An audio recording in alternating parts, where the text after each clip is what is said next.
This is Dave Campfield of the COMMACK Public Library, and I am sitting here with Mr. Sherman Carll, who's been a resident of COMMACK, I believe since, is it 1923? Actually, 1929. My grandfather, John, no middle initial Carll, was born in 1825. John Quincy Adams was president. As he approached 60, he had a season of bad luck.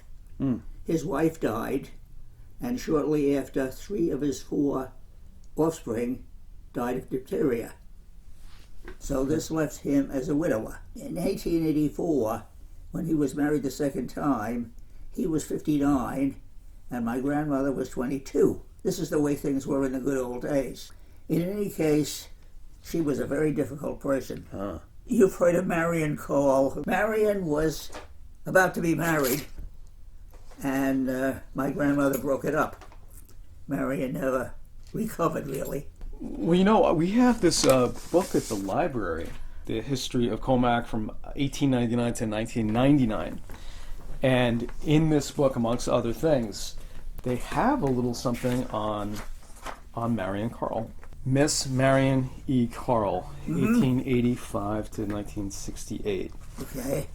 They have a picture. It says Marion and one of her ponies. I'll break in here. My grandfather, whom I didn't meet, his livelihood was breeding and training carriage horses. So that accounts for Marion and her ponies. What's the relationship between Marion Carll and yourself? She was my aunt. She was my father's older sister. Of my grandfather's second family, Marion was the first, and my father was the last.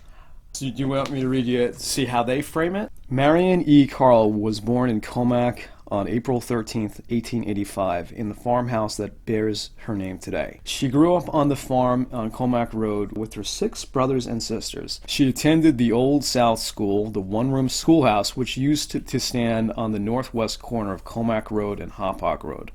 Almost right. Subsequently, she attended high school in Jamaica and then Jamaica Normal School, training school for teachers. She then taught in both COMMACK and New York City. In 1924, she gave up her teaching career and came back to COMMACK. Miss Carll now pursued a more active role in the COMMACK community. She took an interest in the local school and served as treasurer and census taker for the COMMACK district for 25 years from Correct. 1929 to 1954. She helped organize COMMACK's first PTA and served as president from 1926 to 1936. In 1957, the COMMACK School Board named COMMACK Grammar School on Jericho Turnpike the Marion E. Carll School in her honor as a token of appreciation for all her efforts on behalf of the community. It might have been this act which led Miss Carll to draft a will which deeded the COMMACK School District to Marion Carll Farm. Let me break in there. Okay, now she taught in Jamaica as well. Yes. She was engaged to a male teacher. They were going to be married. My grandmother forbid it, broke it up. Marion collapsed mentally and physically. She was in a sanitarium upstate New York for a time. Eventually she recovered somewhat. She came home and cooked for her mother the rest of her life. In the sanitarium, in part due to the marriage breakup? Well, I'm led to believe that, of course. Right. I wasn't in on it at the time. Well, yeah, you take away... Before my time. Yeah. My father had started high school, and she pulled him out after 1 year. She needed him on the farm. This affected his personality, and of course, in a way, it affected mine. So he wasn't old enough to be pulled out of school. How old was you when you was pulled out of school? Well, what age are you in first year high school? You'd be 13 or 14. So he only had a junior high school and before education. So being pulled out, well, I understand from neighbors that he would like to have studied engineering, but he didn't get to finish high school. So this gave him, I'll say, an inferiority complex, which affected his life. This, I think, may have made alcohol attractive to my father. Also, this was prohibition, and it was daring and so forth. It was, Right. You lived out here during Prohibition. Well, I remember the end of it. Right. And of course, Long Island was a importing center.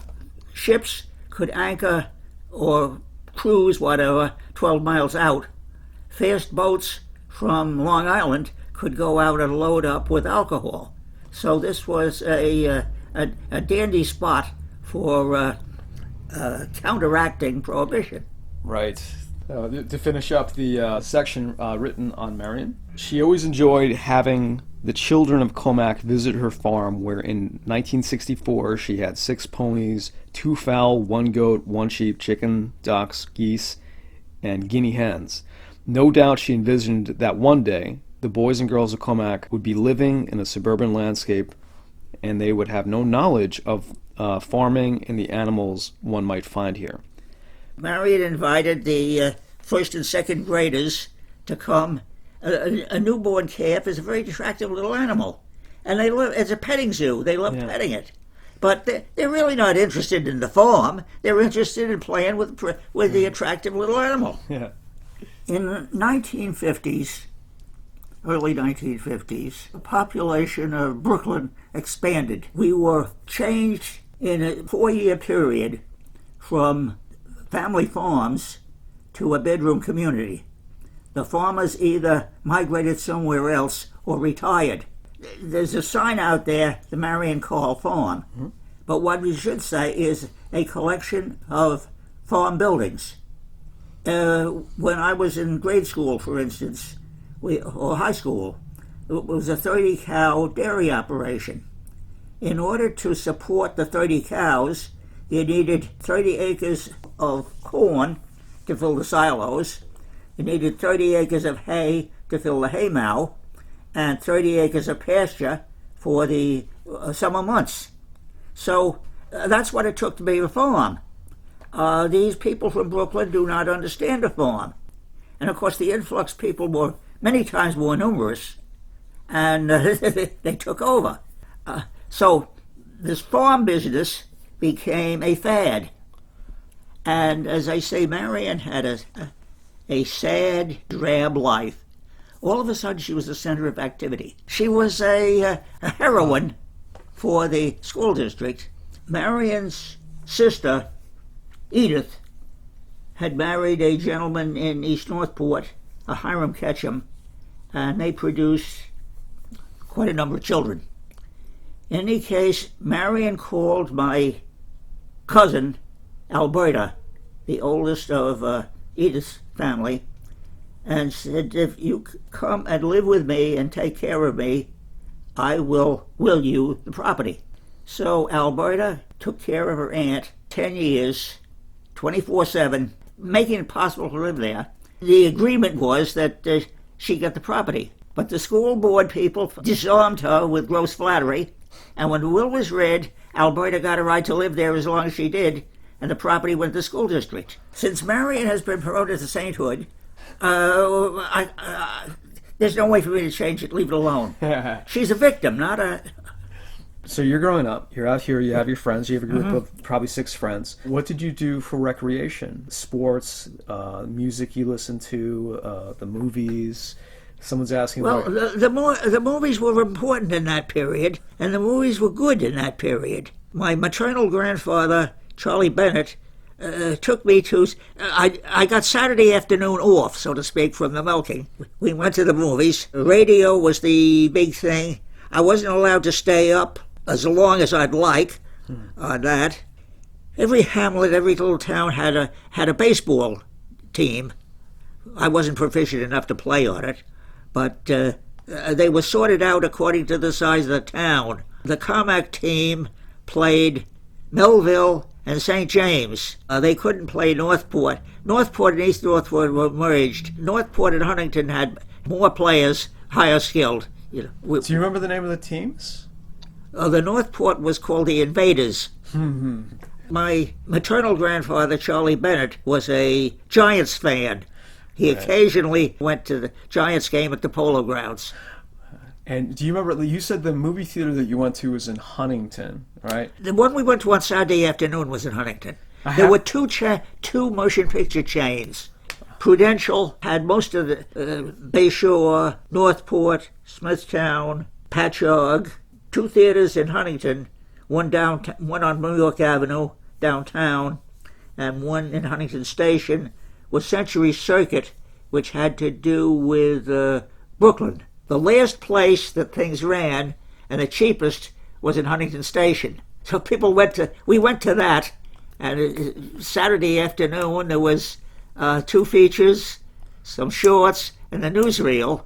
As I say, you went in, at the matinee at 2 p.m., you went in with the light on, and in the winter you came out, it was dark. Right. I'm wondering if the Huntington Theater is now where there's a venue called the Paramount, because that's down New York Avenue, and they do events.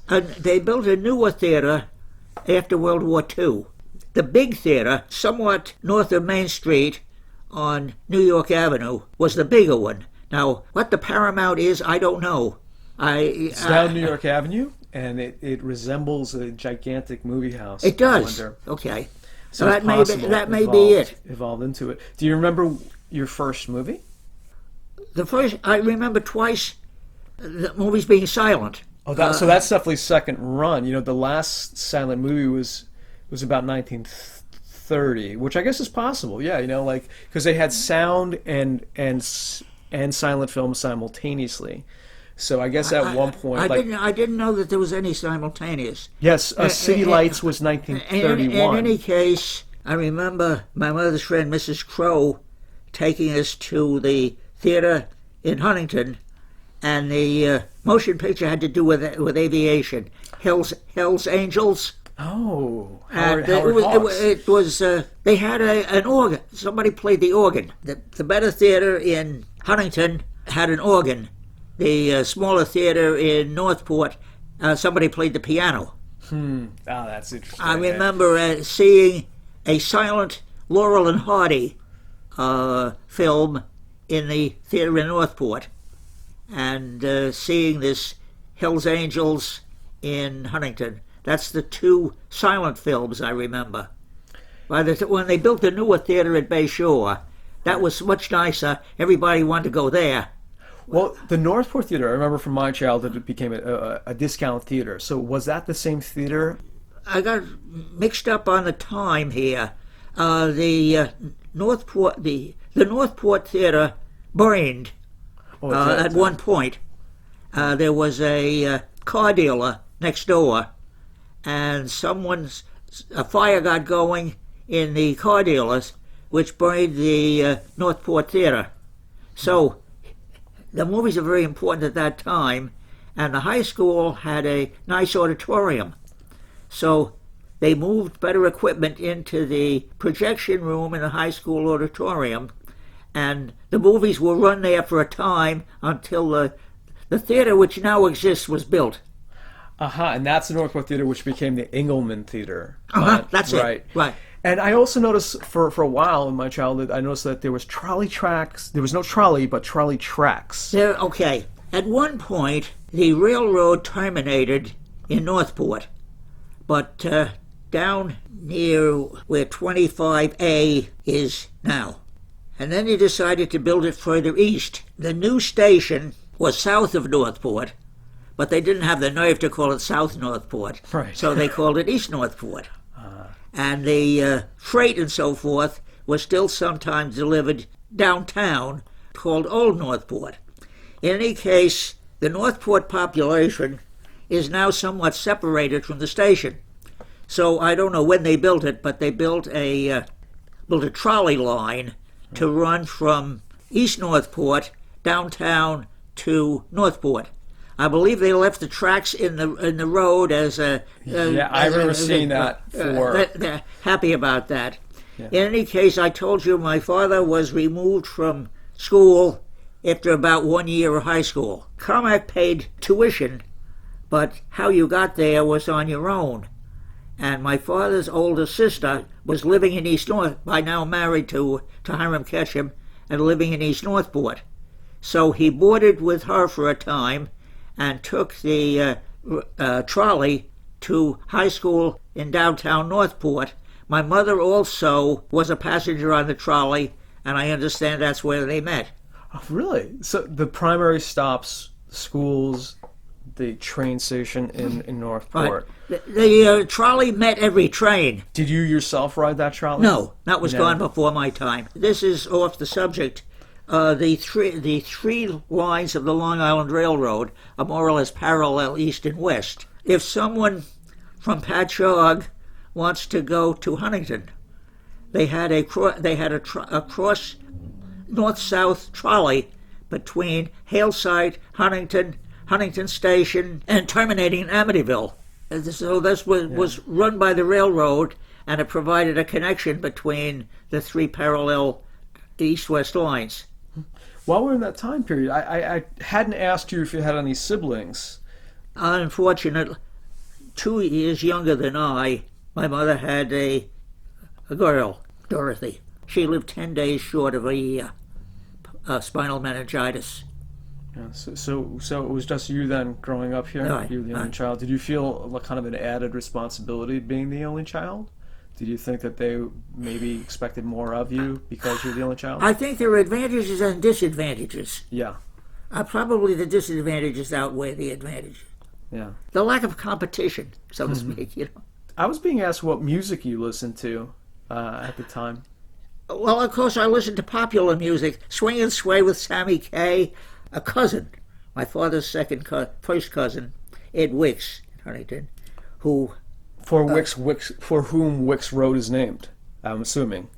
No, I don't know about that. No, not... There's more than one Wicks family, Ah. and I'm not sure of the derivation of this Wicks. There's a Wicks Road toward Brentwood, which I know had to do with the traditional Wicks family, but there was also a Fred Wicks who was of German ancestry and came from Wantua and lived on Wicks Road, and I don't know if that has to do which not Wicks even a it is. connection. Yes, interesting. When you would go to the city, I guess you would get there by train? Didn't get to the city very much, didn't know much about it. I learned about the city from my wife much later in life. We had relatives in the city. We didn't see them that often. Got relatives buried in Greenwood Cemetery, but... Well, speaking of your wife, so she was from Brooklyn? Is that correct? Yes, but I met her... This gets to be a long story. As I say, I got a job at Grumman, and the first year I didn't get any vacation. The second year I got 2 days. The third year I got a week.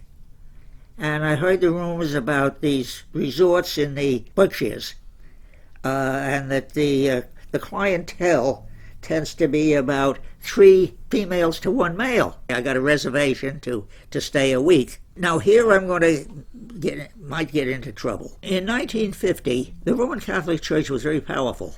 Anyway, Pat was going to marry an Irish Catholic, Joe something, and she had to take a course in order to get the ceremony that he and his family wanted. She had to take a course in her obligations, and she was nearly at the end of this, and she said, look, if I go through with this, I'm agreeing to unlimited childbearing.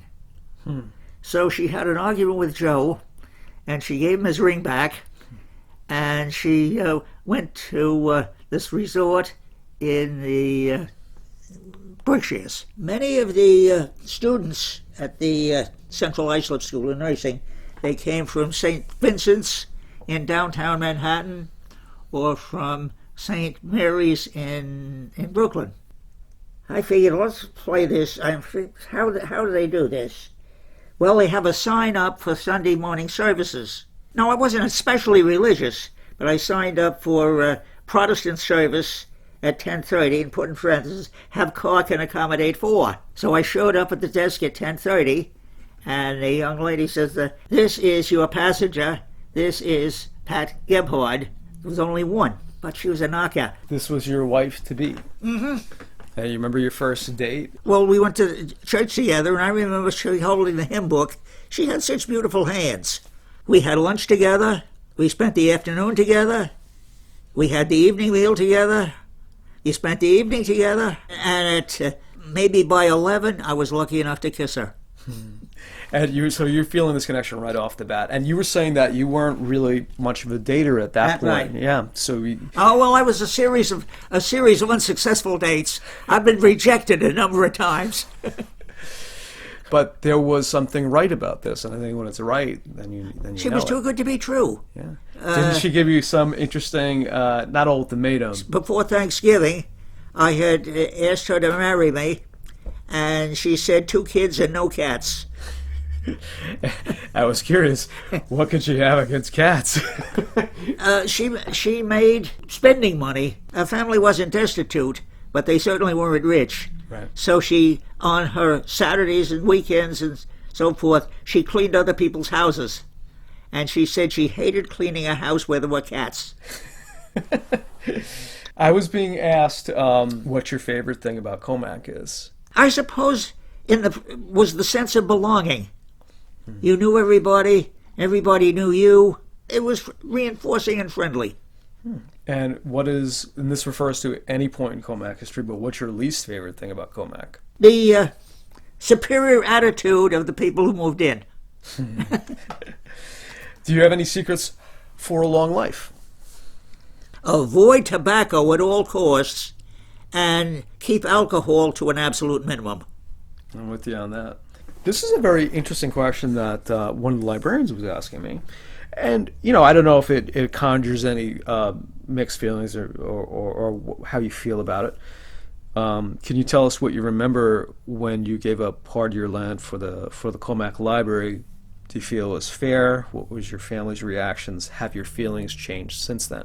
Well, considering what might have gone there, I think the library is a good choice. The library's always been a good neighbor. And actually, I have it written down very specifically from Lori. She's very nice. She wrote this.